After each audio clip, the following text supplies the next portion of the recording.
All right, guys. In between sets on the deload back squat, just thought I'd give you a run through the deload week. So the deload week isn't a rest week, as much as you might want to think it is. It's just a decrease or a dip in that percentage. So you think about that wave loading of coming up for 3 weeks and then down for a week and then back up. All right, it's not a complete rest week. I still do all the same lifts. I train the same amount of days. It's just that the volume's cut in half and the percentage is less. So whatever the coach programs is what I do. So essentially, the first day is pretty much half of what a normal day would look like. Same moves, just half the reps and about 10% back from where we were. So he's still hitting doubles that I'm hitting in this 4-week cycle. And then the same as the day has progressed. So on Wednesday or today, my day 3 is probably the largest day, but it's still just a 4x2 lighter percentage, maybe even 20% less than I was hitting last week.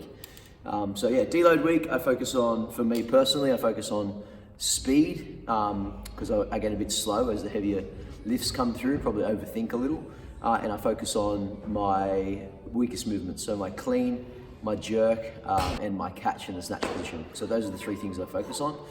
So I take a step back, I watch all my lifts over again, which I do most of the time anyway, and then I look at specifically the things I want to work on in that deload.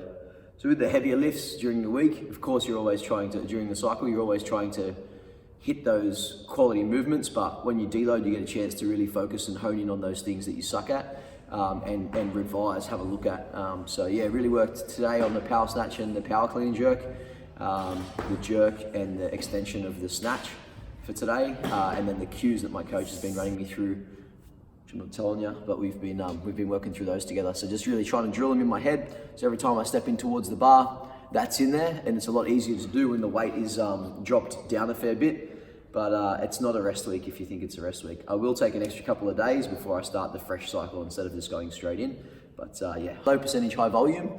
Still a fair bit of training in there. I'm probably not quite as sweaty. I do a longer warm up because I'm training less.